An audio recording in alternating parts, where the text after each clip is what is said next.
ये कहानी है एक भूतम नाम के राक्षस की जो काम वासना का पुजारी है। उससे बचने के लिए गांव वाले उसे हर साल एक कुंवारी लड़की भेंट किया करते थे ताकि भूतम उस लड़की के साथ मजे करे और उन्हें बख्श दे। लेकिन एक दिन गांव के मुखिया की बेटी की बारी आती है, पर मुखिया की बेटी के अंदर रहस्यमय शक्ति थी। भूतम उसे गुफा के अंदर लेकर जाता है, जिसके बाद उसके साथ क्या होता है देखते हैं इस कहानी में। तो मूवी की शुरुआत एक खूबसूरत लड़की सियोन से होती है, जो कि एक परी है जिसे देवता ने लोगों की काम वासना को दूर करने के लिए और शैतान कामदेव से उनकी रक्षा करने के लिए धरती पर भेजा था। लेकिन धरती पर आने के बाद सियोन भूतम नाम के आदमी के प्यार में पड़ जाती है और लोगों की कामदेव से रक्षा करने की बजाय वो खुद ही कामदेव से अपनी वासना मिटाने लगती है। देवता जब सियोन की इन हरकतों को देखते हैं तब वो सियोन से नाराज हो जाते हैं। इसके बाद देवता दो परियों को सियोन को मारने के लिए धरती पर भेजते हैं। देवताओं का ऐसा मानना था कि एक शैतान और परी का मिलन सभी के लिए खतरा बन सकता है। जब दो परियां सियोन के पास पहुंचती है तब वो अपनी शक्तियों का इस्तेमाल करके सियोन की आत्मा को बाहर निकालकर उसके शरीर को जला देती है।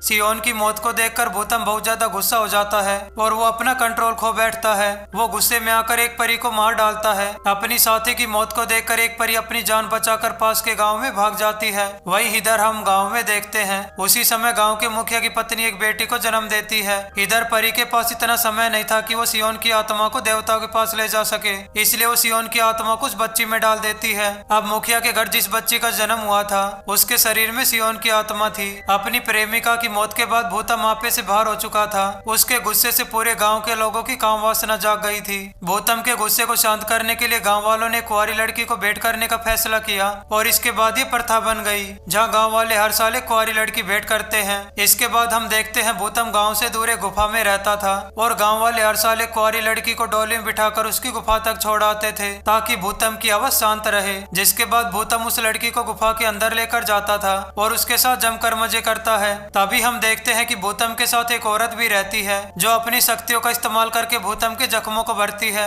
इस औरत का नाम चैंग होता है। चैंग अपनी शक्तियों को बढ़ाने के लिए गांव वालों के साथ इंटीमेट होती थी। जैसे चैंग किसी के साथ मजे करती थी तो उसकी शक्तियां बहुत ज्यादा बढ़ जाती थी। इसी तरह काफी साल बीत जाते हैं। मुखिया के घर जिस बच्ची का जन्म हुआ था वो अब जवान हो चुकी थी। उसका नाम जोई था। हर कोई उसकी खूबसूरती का दीवाना था। एक दिन जब जोई अपने दोस्तों के साथ होती है तभी अचानक भूतम उसके सामने आ जाता है। भूतम को देखकर जोई उसे घूरने लगती है। क्योंकि जोई के शरीर में सियोन की आत्मा थी इसलिए वो भूतम की तरफ आकर्षित होने लगती है। यहाँ से जाने के बाद जब जोई अपने दोस्तों के साथ होती है तभी उसकी नजर एक नाव पर पड़ती है। इस नाव पर बहुत सारी मछलियां तड़प रही थी। जोई नाव के पास आकर उन मछलियों को पानी में छोड़ देती है, लेकिन तभी पानी के अंदर से एक जवान लड़का बाहर आता है। लड़के को अचानक यहाँ देखकर जोई बहुत ज्यादा डर जाती है और अपने दोस्तों के साथ यहाँ से भाग जाती है। इस लड़के का नाम सेन होता है। वो अपनी बहन के साथ यहाँ मछलियां पकड़ने के लिए आया था। इधर हम गांव वालों को देखते हैं। वो सभी लोग मिलकर ये फैसला कर रहे थे कि इस साल कौन सी लड़की को भूतम को भेंट किया जाए। इस बात का फैसला गांव वाले पर्ची से करते हैं। इस बार पर्ची में जोई का नाम आया था। जोई का नाम देखकर उसकी माँ रोने लगती है। वो कहती है कि तुम गाँव के मुखिया हो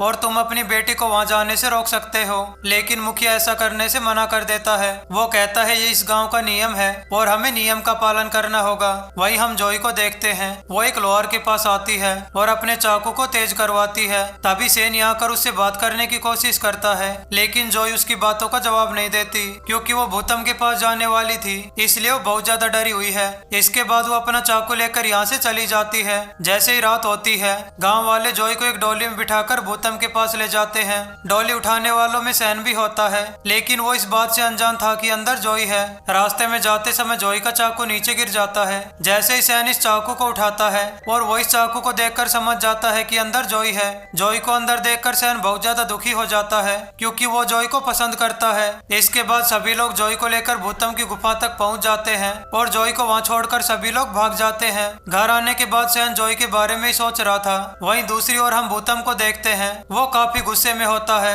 लेकिन जोई को देखते ही उसका गुस्सा शांत हो जाता है क्योंकि उसे जोई में सियोन दिखाई दे रही थी। भूतम को देखकर जोई भी अपना चाकू नीचे फेंक देती है। इसके बाद जोई भूतम के पास जाती है। भूतम जब जोई को गुफा के अंदर ले जाने लगता है तभी सेन आकर उस पर हमला कर देता है और जोई को अपने साथ वापस गांव में ले आता है। सेन की बहादुरी देखकर गांव वाले बहुत खुश होते हैं और सभी मिलकर जश्न मनाने लगते हैं। जोई भी सेन की बहादुरी देखकर उसकी तरफ आकर्षित हो जाती है। इधर हम गुफा में भूतम को देखते हैं जिसका इलाज चैंग कर रही थी क्योंकि सेन के वार से भूतम काफी ज्यादा जख्मी हो गया था। तभी भूतम चैंग से कहता है कि आज वाली लड़की मुझे सियोन जैसी लगी थी जिस जिस पर चैंग उसे समझाते हुए कहती है कि सियोन जलकर मर गई थी। जिसके बाद वो भूतम से कहती है कि मेरी शक्तियां तुम्हारे इलाज करने के लिए काफी कम है, इसलिए मुझे गाँव में जाकर लोगों के साथ कार्यक्रम करना होगा ताकि मेरी शक्तियां और ज्यादा हो जाए। अगले दिन जब सैन अपनी बहन और जॉय के साथ मछलियां पकड़ने के लिए आता है तब उन्हें पानी में चैंग मिलती है। वो लोग चैंग का इलाज करने के लिए उसे अपने साथ घर ले आते हैं। उसी रात चैंग सैन के बड़े भाई के साथ इंटीमेट होती है। पूरी रात मजे करने के बाद उसकी शक्तियां काफी ज्यादा हो गई थी। अगले दिन चैंग जॉय और एक लड़की के साथ मछलियां पकड़ने के लिए आती है।